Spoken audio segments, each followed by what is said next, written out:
Hello friends, అందరూ ఎలా ఉన్నారండి? వెల్కమ్ టు చాణక్యాస్ నీతి. జీవితంలో ఈ విషయాలని ఎప్పుడూ గుర్తుపెట్టుకోండి. ఏంటి అంటే, జీవితంలో అనుభవం అనేది ఎదిగిన వయస్సుని బట్టి రాదు, తగిలిన గాయాల్ని బట్టి వస్తుంది. నిర్ణయం తీసుకున్నాక దారి ఎలా ఉన్నా కూడా గమ్యాన్ని చేరాల్సిందే. నిజమే కదండి. శ్రమ నీ ఆయుధమైతే విజయం నీ బానిస అవుతుంది అని గుర్తుపెట్టుకో. కారణం లేని కోపాలకు, అలాగే అర్థం లేని పంతాలకు పోయి మనశ్శాంతిని దూరం చేసుకోకూడదు. మొండితనం అనేది సాధించడంలో ఉండాలి, అంతేకాని వాదించడంలో కాదు. ఎవరి నుంచి ఏది ఆశించకు, అది నీ ఆనందాన్ని పూర్తిగా చంపివేస్తుంది. గుర్తుపెట్టుకోండి, మన చుట్టూ ఎప్పుడూ కూడా ఏదో ఒకటి జరుగుతూనే ఉంటుంది. అలాగే మన చుట్టూ ఉండే మనుషులు ఎలా ఉంటారు అంటే, ఎదిగినవాడి పరిచయం కోసం ఎగబడుతూ ఉంటారు. కానీ మనకు పరిచయం ఉన్నవాడు ఎదిగితే మాత్రం తట్టుకోలేరు. నిజమే కదా. తాతలు సంపాదించిన ఆస్తులు లేకున్నా, వారసత్వ రాజకీయాలు లేకున్నా, ఆలోచించే శక్తి ఉండి, కష్టపడే తత్వం ఉండి, తెగించి పనిచేసే దమ్ము ఉండి, 10 మందికి సహాయం చేసేటువంటి గుణం ఉంటే ఇక జీవితంలో నిన్ను ఎవ్వరూ కూడా ఆపలేరు.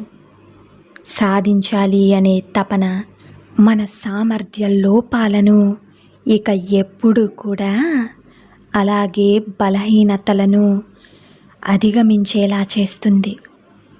నమ్మకం అనేది ఒక బలం.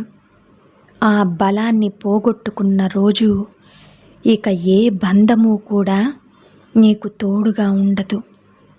నీ శత్రువుల్లో ఎక్కువ శాతం ఒకప్పుడు నీ నుండి సహాయం పొందిన వాళ్ళే ఎక్కువగా ఉంటారు. నిజమే కదండి. నువ్వు నమ్ముకున్న కష్టం ఇక నిన్ను గొప్పవాణ్ణి చెయ్యలేకపోవచ్చు, కానీ ఎవ్వరి ముందు చెయ్యి మాత్రం అస్సలు చాచనివ్వద్దు. కష్టాన్ని నమ్ముకున్నవాడు ఎప్పుడూ కూడా కష్టాలు పాడు కాడు అని మర్చిపోకు. జీవితంలో ఎంతటి కష్టం వచ్చినా వీరిని మాత్రం సహాయం అస్సలు అడగకండి.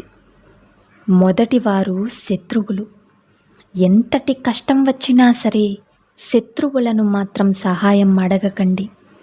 ఎందుకు అంటే, శత్రువులనేవారు మనల్ని ఎలా నాశనం చెయ్యాలా, ఎలా అంతం చెయ్యాలా అని ఎదురు చూస్తూ ఉంటారు. ఇక రెండోవారు అహంకారులు, అలాగే పొగరుబోతులు కూడా.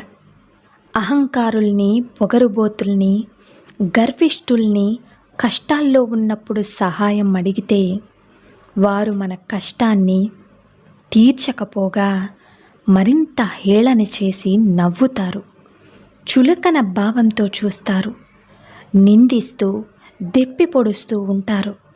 కాబట్టి ఇటువంటి వారిని అస్సలు సహాయం ఎప్పుడూ అడగకూడదు. ఇక మూడవది ఈర్ష్య, ద్వేషం, అలాగే అసూయ కలిగిన వ్యక్తులు. మనమంటే గిట్టని వారు మనపై ఈర్ష్య, ద్వేషం, అసూయ నింపుకునే వారిని కష్టాల్లో ఉన్నప్పుడు సహాయం చెయ్యమని అడగకూడదు. ఎందుకు అంటే, అలాంటి వారు మన పరిస్థితికి జాలి పడకపోగా ఇంకా నాశనమైపోవాలని కోరుకుంటూ ఉంటారు. ఇలాంటి వారితో ఎప్పుడూ కూడా జాగ్రత్తగా ఉండాలి. ఇక చివరివారు త్రాగుబోతులు, అలాగే తిరుగుబోతులు. తాగుబోతులు నిరంతరం మద్యం సేవించి అధిక ప్రేలాపనలతో ఉంటారు. వారి మాటలు ఏమాత్రమూ కూడా లెక్కలోకి రావు. మద్యంతో చెప్పిన మాటలు మత్తువదిలాక ఉండవు. ఎదురు చూపులే మిగులుతాయే తప్ప సహాయం మాత్రం ఎప్పటికీ రాదు. ఏడవడం తప్పు కాదు. ఆడదాని కన్నీరు చూసి కూడా జాలిపడని ఒక మగవాడి కోసం ఏడవడం తప్పు. అది ప్రేమికుడైనా, భర్త అయినా, ఇంకెవరైనా సరే. గుర్తుపెట్టుకోండి, మనసు లేని ఒక మగవాడు ఆడదాన్ని ఆటబొమ్మలానే చూస్తాడు. మనసున్న మగవాడు స్త్రీని ప్రాణం ఉన్న దేవతలా భావిస్తాడు. ఇలాంటి వారు మీ జీవితాల్లో ఉంటే జాగ్రత్తగా చూసుకోండి.